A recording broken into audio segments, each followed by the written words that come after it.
When I got arrested, they didn't tell me anything what's going on. They didn't told me that they are looking for terrorists or whatever. They said just we are going to check your passport. I did not know that time was they gave out a bounty of $2,000 for each person, and not under my name, but for anyone who is turned over to the Americans as a terrorist, they will receive $3,000.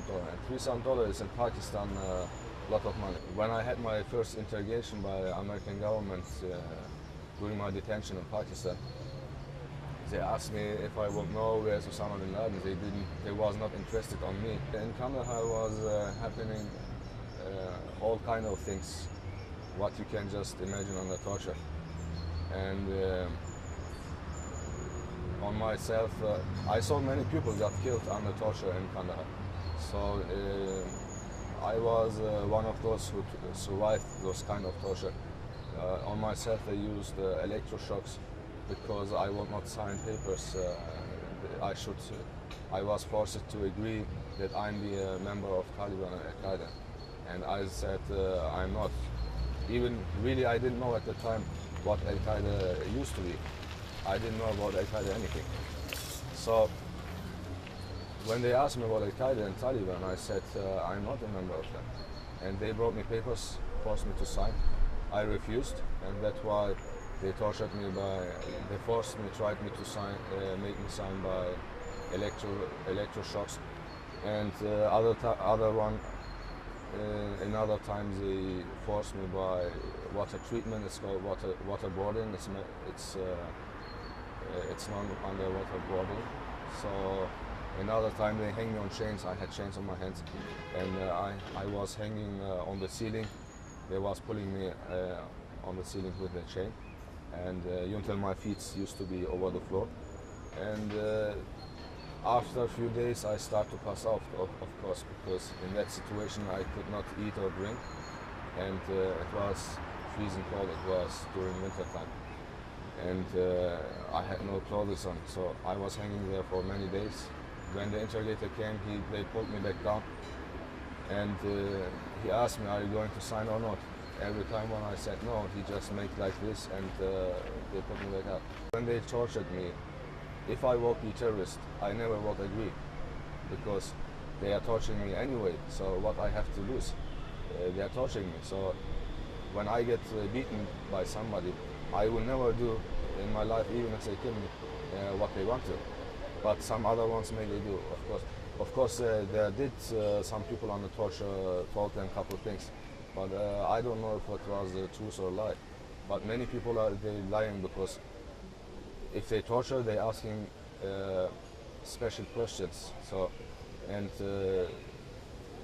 they can just answer yes or no, and that's why in most of the situation it's a lie. I got waterboarded after I had seen a couple things. Couple people got killed in front of me. So it was not the first or second one. I had so many people got killed, and some of them they got just kicked on his head until he died, and the other one he was hanging on chain until he died. Many things, but when I got waterboarded, of course I was sure I can be the next one. But as a young man, when I got arrested, at that time I thought, okay, now I'm in the hand of the American government. I'm sure they have justice, and so because I had seen all the Hollywood movies they had made before, and they are always the good ones and helping the other ones who is weak. But what I have seen is something very different. We was not authorized to ask any kind of questions. When we asked questions, we got punishment for it, and all they said just we are asking the questions, not you. I never did know the first 3 years. I didn't know even that my family knows that I'm alive, and I even did not know that my family does know that I'm in Guantanamo. I didn't know anything. So when I got arrested, they never told me anything, and we are not authorized. We were not authorized to watch the news. There was no any TV, of course, no newspapers, no any kind of news. And the guards who was working inside the camp, they was not authorized to talk with us. Even I didn't know that I got to be shown as an innocent person by American government. I didn't know about it until I got released, or shortly before I got released. So I thought just, may I will stay there for all my life. Some of us got more food, some of us less, but it was independent which camp you are. In Guantanamo are existing like 8 kind of camps, and except all other camps you get less food. And one camp, I myself call it Camp Hollywood, because it's made for the journalists. Just when the journalist people are coming, they can play football, maybe the first time inside 5 years, but they say this is every day the same thing. They can play football, they can play volleyball, and that's true. There are places for volleyball and basketball, and when the journalists are filming, they can play that. The youngest one was 9 years old. The second youngest was 12, and I still can't understand why they get arrested. Here in Germany, I saw a group. It's called Murat Kurnaz. They are helping young people who have problems with drugs, or homeless people, or who has problems at home. They are origin from Pakistan. They have around the world 80 million members.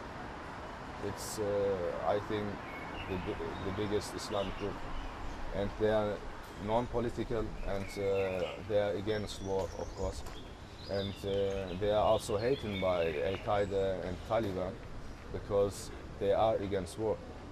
But when I went to Pakistan, I went to their school of Jamaat Tabligh. They have each year, I guess, between 30 and 40,000 students or people who was visiting that school each year. I was just one of them, and so when I was captured and thrown to the Americans, I was already in a bus close to the close to the airport, and I had already my plane ticket in my pocket. I was very close to the airport, so I couldn't understand why and what reason for. And Jamaat Tabligh, everybody knows they are not interested on the war, or they are against terrorism. So